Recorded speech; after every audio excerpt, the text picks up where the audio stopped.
குதிகால் வலி, தோள்பட்ட வலி, கால் வலியா? நீங்க இனிமே மருந்து மாத்திரையே எடுத்துக்க வேணாம். இந்த சைடு எஃபெக்டும் இல்லாம இயற்கையான நம்ம கிச்சன்ல எளிமையா கிடைக்கக்கூடிய இந்த பொருள் இருந்தா போதும். இந்த பொருளை தண்ணியில மட்டும் போட்டு பாருங்க, உங்களோட உடம்புல இருக்க எல்லா வலியும் பறந்து போகும். Hello friends, welcome back to Nalini morning cooking.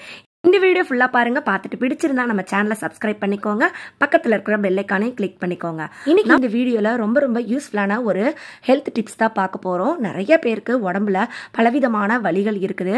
இந்த வலிகளோடயே நம்ம எல்லா வேலையும் செஞ்சுட்டு நைட்டு தூங்கலானா அந்த வலி நம்மள தூங்க கூட விடாதுங்க. இந்த மாதிரி உங்க உடம்புல கழுத்து வலி, தோள்பட்ட வலி, கால் வலி, குதிகால் வலி, முட்டி வலின்னு இருக்குதா? அப்ப நான் இந்த வீடியோ உங்களுக்கானதுதாங்க. இந்த வீடியோவை ஃபுல்லா பாருங்க. அப்பதான் நான் சொல்ற ஒரு விஷயமும் உங்களுக்கு புரியும். வீடியோட எண்டு வரையும் நான் டிப்ஸ் சொல்லியிருக்கிறேன். நம்ம உடம்புல இருக்கிற எல்லா வித வலிகளையும் சரி பண்றதுக்கு இப்ப நம்ம ஒரு மருந்து ரெடி பண்ண போறோம். இதுக்கு நமக்கு தேவை இந்த மாதிரி ஒரு சின்ன கடாய் எடுத்துக்கோங்க. ஸ்டீல் கடாயோ இல்லை இரும்பு கடாயோ இருந்தால் எடுத்துக்கோங்க. அலுமினியம் பயன்படுத்தாதீங்க. இதில் நான் ஒரு 1/4 ஸ்பூன் மஞ்சத்தூள் சேர்த்துருக்கிறேன். அடுத்தது வெத்தலை 1 எடுத்துக்கோங்க. வெத்தலை நல்ல ஒரு மருத்துவ குணம் உள்ள ஒரு மூலிகைங்க. இது நம்ம உடம்புல இருக்கிற அந்த ஜாயிண்ட் பெயின் எல்லாத்தையும் நமக்கு குறைக்கக்கூடியதாக இருக்கும். நம்ம உடம்புல இருக்க அந்த நரம்பு செல்களை நல்லா தூண்டக்கூடியதாக இருக்கும். இதனால நம்ம உடம்புல நல்ல ஒரு ரத்த ஓட்டம் இருந்துக்கிட்டே இருக்கும். இதனால உடம்புல இருக்க அந்த வலிகள் எல்லாமே காணாமல் போகும். மஞ்சத்தூள் சும்மா கிடையாதுங்க. மஞ்சத்தூள்ல ஆன்டி இன்ஃப்ளமேட்டரிங்கிற ப்ராப்பர்ட்டிஸ் இருக்குது. இது நம்ம உடம்புல இருக்கிற அந்த வலிகளை நல்லாவே குறைக்கக்கூடியது. நீங்க உடம்பு வலி, கை கால் வலின்னு கடையில மருந்து மாத்திரை வாங்கி பயன்படுத்துறதுக்கு பதிலாக நம்ம வீட்டில் இருக்கிற ரொம்ப எளிமையான, ரொம்ப சிம்பிளான இது போன்ற பொருட்களை பயன்படுத்துங்க. எந்த வகையிலையும் சைடு எஃபெக்ட் கிடையாது, எந்த வகையிலையும் நம்ம உடம்புக்கு கெடுதலும் கிடையாது. அடுத்த இதில் நம்ம ஒரு 4 ஸ்பூன் அளவுக்கு தேங்காய் எண்ணெய் சேர்த்துக்க போகிறோம். தேங்காய் எண்ணெயும் நம்மளோட உடம்புல இருக்கிற வலிகளை, ஜாயிண்ட் பெயின் எல்லாம் நல்லாவே குறைக்கக்கூடியது. தேங்காய் எண்ணெய்க்கு பதிலாக நீங்கள் கடுகு எண்ணெய் இருந்ததுன்னா அது கூட பயன்படுத்திக்கலாம். இந்த எண்ணெயெல்லாம் சேர்த்துட்டு நல்லா கலந்து விட்டுருங்க. இப்போ இந்த ஃப்ரை பேனை நம்ம அப்படியே அடுப்பில் வச்சு நல்லா ஹீட் பண்ணிக்கலாம். மீடியம் ஃப்ளேமில் வச்சு ஹீட் பண்ணுங்க. இப்போ நம்ம போட்டிருக்கிற அந்த வெத்தலை நமக்கு நல்லா ஃப்ரை ஆகணும். அது வரைக்கும் நம்ம இதை நல்லா ஹீட் பண்ணி எடுத்துக்கலாம். கரிஞ்சிடாமல் பார்த்துக்கோங்க.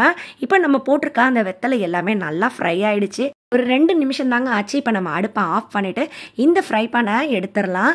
இப்போ இந்த ஃப்ரை பேனில் இருக்கிற அந்த எண்ணெய் நல்லா சூடாக இருக்கும்போதே இதில் நம்ம இன்னும் ஒரு பொருள் சேர்க்க போகிறோம்.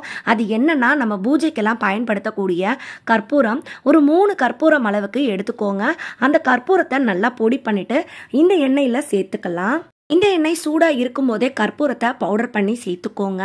இந்த கற்பூரத்தில் இருக்கிற மருத்துவ குணம் என்னன்னா, இது நம்ம உடம்புல இருக்கிற தசை வலி, எலும்பு வலி, காலில் வீக்கம், முட்டியில் வீக்கம்னு எந்த வகையான வீக்கம் இருந்தாலும் அது எல்லாத்தையும் ரொம்ப சுலபமாக சரி பண்ணக்கூடியது. இப்போ இந்த எண்ணெயை உங்கள் உடம்புல எந்த இடத்துல வலி இருக்குதோ அந்த இடத்துல தடவி விட்டுக்கோங்க. இதுக்கு யாரோட ஹெல்ப்பும் தேவையில்லைங்க. நீங்கள் இந்த எண்ணெயை உங்கள் கைகள்னால நீங்கள் தடவி விட்டாலே போதும். நீங்கள் மசாஜ் பண்ணவோ, போட்டு அழுத்தம் கொடுத்து அமுக்கவோ தேவையே இல்லை. இதை நீங்கள் சாதாரணமாக நம்ம தலையில் எண்ணெய் தேய்க்கிற மாதிரி உங்கள் உடம்புல எந்த இடத்துல வலி இருக்குதோ அந்த இடத்துல இந்த எண்ணெயை தேய்ச்சி விட்டுருங்க. இந்த எண்ணெயை தேய்ச்சிட்டு நல்லா ஒரு 1/2 மணி நேரம் ஊற விட்டுக்கோங்க. நல்லா ஊறினதுக்கு அப்புறம் ஒரு காட்டன் துணி எடுத்துக்கோங்க. அதோட நடுப்பகுதியில் ஒரு வெத்தலை எடுத்துக்கோங்க. அந்த வெத்தலையோட நுனி பகுதிகளை கட் பண்ணிட்டு அந்த துணியோட நடு பகுதியில் அந்த வெத்தலையை வச்சுட்டு அந்த துணியோட 4 பக்கமும் இது போல் சுற்றி எடுத்து முடிச்சு போட்டுக்கோங்க. வெத்தலை நமக்கு இந்த மாதிரி இருக்கணும். அந்த துணியோட முடிச்சு நம்ம கையில் பிடிக்கிறதுக்கு வாட்டமாக இருக்கணும். நம்ம ஏற்கனவே ரெடி பண்ணி வச்சிருக்க அந்த வெத்தலையோட அந்த எண்ணெயும் எடுத்துக்கலாம். இப்போ பக்கத்தில் ஒரு மெழுகுவர்த்தி இல்லைன்னா அகல் விளக்கு ஏற்றி வச்சுக்கோங்க. அந்த எண்ணெயில் இந்த கர்ச்சீஃபை நான் அப்படியே முக்கி எடுத்துக்கிறேன். நல்லா அந்த வெத்தலையில் இந்த எண்ணெய் நல்லா ஏறிடும். அதுக்கப்புறம் இது போல் அந்த வெத்தலையை நல்லா நெருப்பில் வாட்டி எடுத்துக்கோங்க. இதோட சூடு நம்ம கை பொறுக்கிற அளவு இருந்தால் போதுங்க. நல்லா சூடு நம்ம கையில் பொறுக்கிற அளவு இருக்கும்போது நம்ம எங்கெல்லாம் எண்ணெய் தடவி வச்சுருக்கோமோ அந்த இடத்துல இது போல் ஒத்தலாம் கொடுத்துக்கோங்க. இதோட சூடு குறைஞ்சதுக்கப்புறம் மறுபடியும் மெழுகுவர்த்தியில் இதில் நல்லா நெருப்பை காமிச்சிட்டு மறுபடியும் இதே மாதிரி ஒத்தலாம் கொடுத்துக்கோங்க. உங்களோட உடம்புல எங்கெல்லாம் வலி இருக்குதோ அந்த இடத்துல இது போல் நீங்கள் ஒத்தலாம் கொடுங்க. சூடு உங்களுக்கு பொறுக்கிற அளவுக்கு நீங்கள் இதில் பயன்படுத்திக்கலாங்க. ரொம்ப சூடாக பண்ணிட்டீங்கன்னா தோல் வெந்து போயிடும். அதனால ரொம்ப வெது சூடு இருக்கிற மாதிரி பார்த்துக்கோங்க.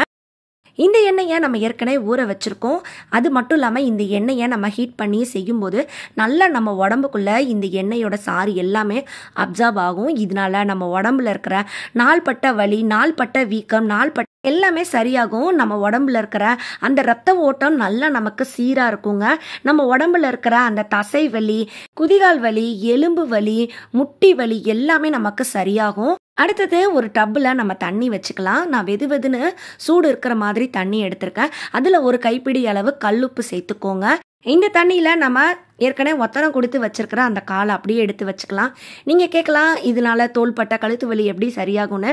நம்ம உடம்புல எங்கே வலி இருந்தாலும், நம்ம உடம்புல எந்த இடத்துல பிரச்சனை இருந்தாலும் எல்லா இடத்தோட கனெக்ஷனும் கால் பாதத்தில் தாங்க இருக்குது.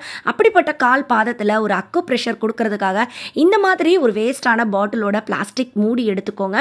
இந்த மூடியில் எங்கேயும் உடஞ்சிலாம் இருக்கக்கூடாது. அப்படிப்பட்ட இந்த மூடியை இது போல் அந்த தண்ணிக்குள்ளே போட்டுட்டு உங்கள் காலை வச்சு நீங்கள் இந்த மாதிரி மேலே கீழேன்னு ப்ரெஸ் பண்ணி விடுங்க.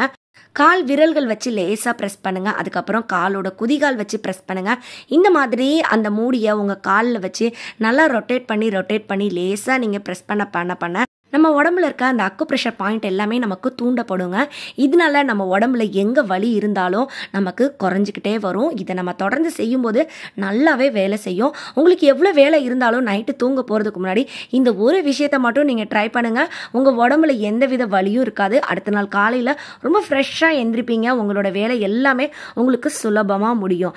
இது போல் ஒரு முடியோ இல்லை 2 முடியோ வச்சு காலை முன்ன பின்னன்னு நீங்கள் நகர்த்தி நீங்கள் அந்த அக்கு ப்ரெஷர் பாயிண்ட்டை தூண்ட உங்களோட வலிகள் எல்லாமே இருந்த தடம் தெரியாமல் காணாமல் போகுங்க. இன்னைக்கு நான் சொன்ன டிப்பெல்லாம் ட்ரை பண்ணி பாருங்க. நான் சொன்னதில் ஏதாவது ஒரு விஷயம் பிடிச்சிருந்தாலும் மறக்காமல் லைக் பண்ணுங்க. வீட்டில் உங்கள் ரிலேட்டிவ்ல யாருக்காவது இந்த மாதிரி உடம்புல பிரச்சனைகள் இருந்ததுன்னா அவங்களோட கண்டிப்பாக ஷேர் பண்ணுங்க. அவங்களுக்கு இது ரொம்ப யூஸ்ஃபுல்லாக இருக்கும். நீங்கள் இதுவரையும் நம்ம சேனலை சப்ஸ்கிரைப் பண்ணலன்னா சப்ஸ்கிரைபும் பண்ணிக்கோங்க. நான் மறுபடியும் உங்களை அடுத்த ஒரு சூப்பரான வீடியோவில் சந்திக்கிறேன். அது வரைக்கும் பாய் ஃப்ரெண்ட்ஸ். தேங்க்ஸ் ஃபார் வாட்சிங்.